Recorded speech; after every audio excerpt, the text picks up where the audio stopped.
So the RPK every now and then doesn't get the love it deserves, but in Modern Warfare 2, this weapon deserves some love. It is a very solid LMG, and I have max ranked it, and I've had some fun with this weapon. I want to share the wealth, share with you guys why you should be using LMGs, and the RPK should be one of them you are using. Now, before we continue with the RPK, LMGs are very solid in this game collectively, so it doesn't have to be the RPK to use. Use any LMG, utilize them. They're very good. The 5.56 Icarus has a very fast ADS time for LMG compared to this one, so that may be a good starting point. And if you guys have the Vault Edition, you guys should have the attachments, and it should be a pretty quick rank up for you guys to enjoy. Now, let's move on to this weapon, or the best loadout for this weapon. One could say this is something I've been using in the gameplay besides me switching off the magazine. We'll get into a little bit of that. Now, caveat to this, the underbarrel, the muzzle, and the optic may be tied to a different weapon. I'm not sure. So if you guys don't have these muzzles or underbarrels or optics, do keep in mind that this may be unlocked via another path. I have been ranking up everything, so I do have a lot more things than others, and I have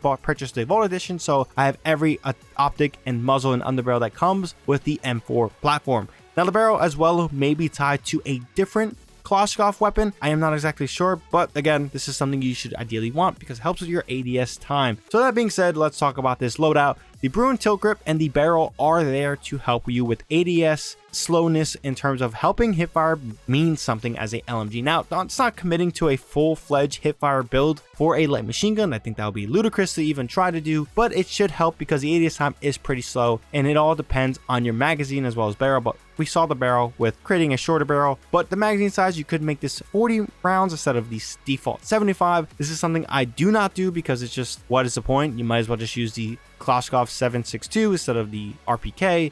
But again, that's just different preferences. Overpressured is there to utilize on the LMG-ness of this weapon. It's going to flinch people, it's going to hurt people, and they're going to be stagnant, and you will be aided in this process with mid-range combat. Now, do keep in mind that the bullet velocity of this build isn't the best it could be, so it may look a little weird or feel a little weird, but it will be easy to get used to and easy to utilize. But let's talk about how do you use this gun, how do you use LMGs, and we mentioned it earlier with Call of Duty Ghost. I believe we mentioned it earlier. I just lose track of my words. But Call of Duty Ghosts is a similar sandbox or meta to what this game is right now. So LMGs are going to be really, really powerful and really kind of underrated collectively because we're always used to that classic assault rifle and SMG as the best weapons in the game. LMGs don't get much love, and in this game they will be getting love, guys. Do not sleep on them. Do not think they're bad. They are something to be feared because it, like Call of Duty goes, will level a lane and control a sector of the map, and they will be really hard to get out. So,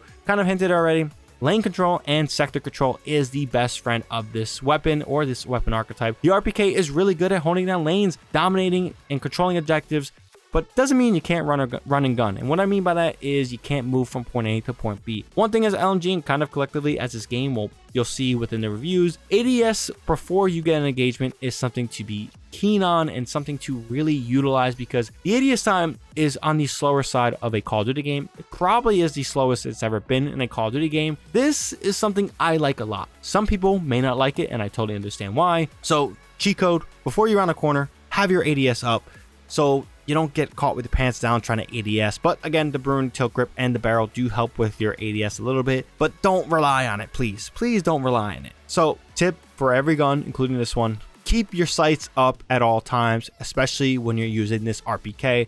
Depending on different weapons, you can definitely, vary on not ADSing, but this is something that's really good if you guys aren't going to do the standard LMG, camping and lane control and slow moving. Just please ADS at all times. You've probably seen a little bit in the gameplay. It's something that's really easy to do and something that's really, really powerful. But besides that, let me know your guys' thoughts on the LMGs in this game. If you guys used them yet, what are your thoughts? You like them, you don't like them? The RPKs too, specifically. If you guys have any suggestions to the loadout, something I should check out with this weapon, drop it down in the comment down below. I'll obviously use it. I am in the point of using every gun in the game, so maybe I'll revisit this, do some camo challenges, try to get that mastery camo. But yeah, there's a lot of stuff, a lot of videos, and a lot of content with Modern Warfare 2 as well as Destiny 2 on the way. So if you guys are new here and want content like that or more content from me specifically, definitely hit that subscribe button and the bell to be notified for when I drop more content. Again, comment down below as well. I love having conversations with you guys, and if you guys enjoyed, don't forget that like button. It really means a lot for these videos, and it really does go a long way and kind of something I really appreciate. But besides that, all being said, I'm gonna shut up, let you guys go about your day. Shadow Ninja here, and I'm out.